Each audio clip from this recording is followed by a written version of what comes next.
você é bem a favor, assim, de ir contra o senso comum, né? Você quebra vários tabus, desde da forma que você trabalha, das coisas que você aborda, dos assuntos que você aborda, pro público que você aborda.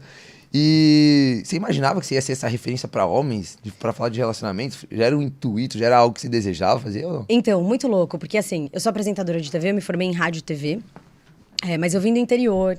Meus Você pais é da são onde? médicos, Piracicaba. Piracicaba. Eu É não aqui em São nasci. Paulo ou não? Fica 1h20 daqui, 160 quilômetros, é pertinho. É a terra da pamonha. Ah, tá. E Pira é a minha cidade do coração. Então eu cresci em Piracicaba, eu não nasci lá, nasci aqui em São Caetano, fui pra lá muito novinha, meus pais médicos, construindo carreira.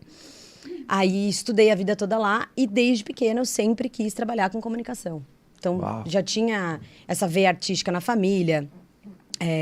Meu pai é músico de ouvido, além de ser médico. Meu avô já era ator, sapateava no teatro, imagina.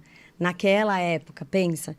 Meu irmão também tocava. Então, assim, eu já tinha uma veia artística ali na família. E aí foi muito engraçado, porque eu falei, ninguém seguiu carreira. Então, meu pai meio que não caiu na pressão, mas escolheu a medicina porque naquela época era o que os meus avós queriam. Meu irmão também foi para administração. E eu falei, tinha que chegar uma mulher na família e falar, não, eu vou seguir esta carreira. Eu não vou deixar de lado. Então, desde pequeno, eu sempre quis. Então, fazer teatro na escola, fazer balé. Tudo que eu tinha contato ali com a comunicação, com me apresentar. Eu era aquela parecida. Então, eu falava assim, família, todo mundo silêncio que agora eu vou falar. Tô aqui, quero me apresentar, vocês têm que prestar atenção, sabe?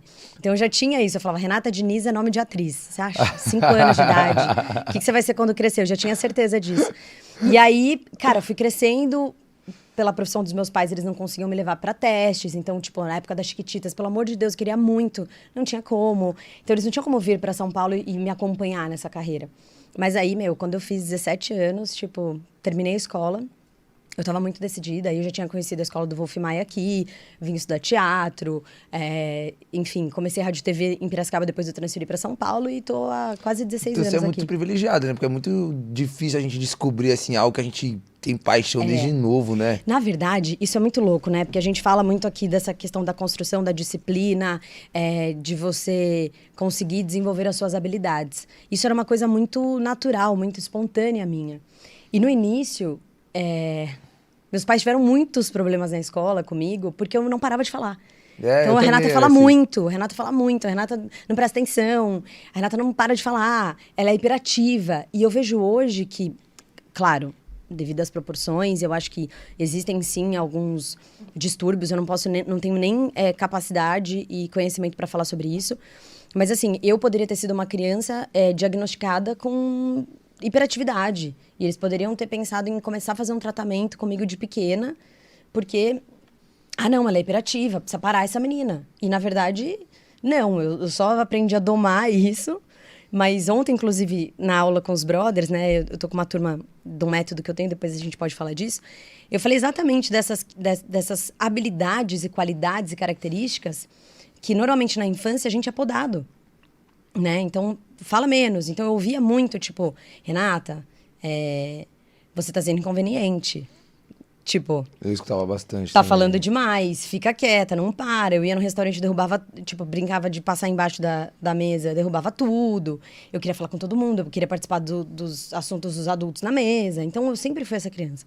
Ainda bem que os meus pais não olharam pra isso e falaram, nossa, isso é um problema. Então, vamos botar a Renata pra fazer atividade. Então, eu fazia tudo quanto é tipo de atividade na escola. E aí, eu ia meio dispersando a energia dessa maneira. E aí, crescendo, cara, eu não tinha dúvidas. Era isso que eu queria fazer.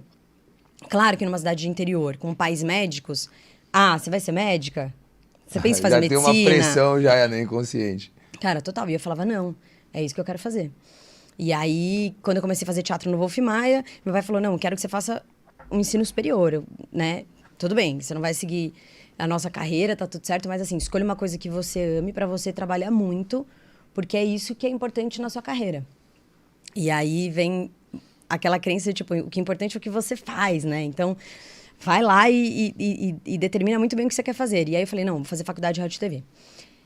E aí, resumindo, vim para São Paulo, me formei no teatro, me formei em rádio e TV, fui fazer curso de apresentadora. E, desde adolescente, a minha convivência com homens, ela sempre foi muito intensa, porque eu tenho um irmão 4 anos mais velho. Então, minha casa sempre estava recheada dos amigos dele. Sempre. A gente viajava junto os amigos iam junto. 4 anos mais velhos, era assim, eu tinha 10, eles tinham 14. Eu era uma criança, eles estavam adolescentes já. Sim. Então, já contei isso algumas vezes, mas, tipo, lembro muito bem de algumas viagens que a gente fazia pro Guarujá, nas férias, que os amigos do meu irmão iam, junto com a nossa família. E aí eles iam pro calçadão, à noite, paquerar as menininhas, chavecar, né? Eles não podiam sair da frente do prédio, essa era a regra dos meus pais. Eu apagava a luz da varanda, todo mundo ia dormir, eu deitava na varanda, entre as frestas ali da grade da varanda, eu ficava olhando e analisando o comportamento deles com as meninas. Uau. E aí eu falava, esse aqui se deu bem. Ah, esse aqui é o mais engraçado. Putz, as meninas estão rindo do que ele tá fazendo. Olha, esse daqui já tá indo lá pro canto. Ó, desceu pra praia. Ficou, certeza que ficou. Esse aqui tá tentando chavecar, a menina não quer nem saber dele. Então eu comecei a analisar esses comportamentos e essa convivência com meninos e com os homens começou daí.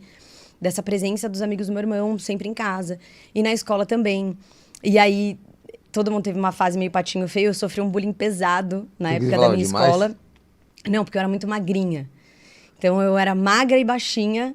E assim, perto das minhas amigas, parecia que eu tinha outra idade até. Parecia que eu era, tipo, 3 anos mais velha. Então, minhas amigas todas com corpo, com curva, com peito, com bumbum e tal. E eu era um palitinho de churrasco. Era esse meu apelido. Palitinho de churrasco, eu tinha cabelinho Chanel. Então, era palitinho e capacetinho. Olha que delícia. Que maravilha. Foi mara. Só que daí, como eu tinha essa abertura com os meninos meninos mais populares da escola colavam em mim. Porque, querendo ou não, eu não era... Era gente boa. Eu não era menina bonita, tipo, eu não chamava atenção por isso, mas eu tava entre as populares. A minha turma era a turminha das populares. Então, eles se aproveitavam de mim, se aproximavam de mim pra eu fazer a ponte. Ser a cupido da história ali. Entendeu? Ah, tô a fim de ficar com ela. E aí, eu também comecei a gerenciar essa conquista deles e ajudando e tal. Quando dava BO, era eu que tava ali pra ajudar, pra falar, ó... Aí eu entendi o que o cara tinha feito de errado. Quando o cara ia lá e ficava com outra menina, eu falava, então agora eu vou ter que ir lá consertar. E aí eu comecei a ter a visão dos dois lados da história. Muito nova. E ao mesmo tempo que eu tive contato com os caras mais populares, que eles tinham esse interesse, eu também me aproximei dos meninos que não eram tão populares. Dos caras que não estavam dentro daquele padrão dos meninos bonitos da escola. Então, dos caras que são os mais tímidos, os nerds. E também comecei a entender, cara, que tinha muitas coisas legais nesses meninos e que as meninas naquela fase de adolescência não olham, não reparam, não se interessam. Então, eu comecei a ter uma visão bem ampla disso. Beleza. Capítulo infância e adolescência. Quando eu mudei para São Paulo, que eu fui atrás da minha carreira e comecei minha carreira de apresentadora... Você já tinha muita bagagem. Sim, e logo na primeira emissora, Vinícius, a hora que eu cheguei lá, eu falei, caraca, só tem homem nos bastidores. As equipes são formadas, na sua maioria, por homens. Então, assim, o câmera, o assistente, o operador de áudio, de vídeo, todo mundo era homem ali. E aí, o meu primeiro trabalho foi numa emissora que eu sou especializada em vendas, né? Principalmente. Então, hoje eu sou apresentadora comercial na Band, mas eu passei por várias emissoras. A primeira, que era a Mega TV, eu rodava São Paulo gravando. Então, eu ficava o dia inteiro dentro do carro com eles. E aí, eu ouvia de tudo. Só que nisso eu tinha 20 anos. Mas e como é que você lidou com essa... Você passando por essa experiência negativa, assim, de sofrer esse bullying? Como é que foi a sua relação com os homens, assim, no quesito relacionamento? Teve uma virada. Porque, enfim, a gente tem as fases hormonais naturais.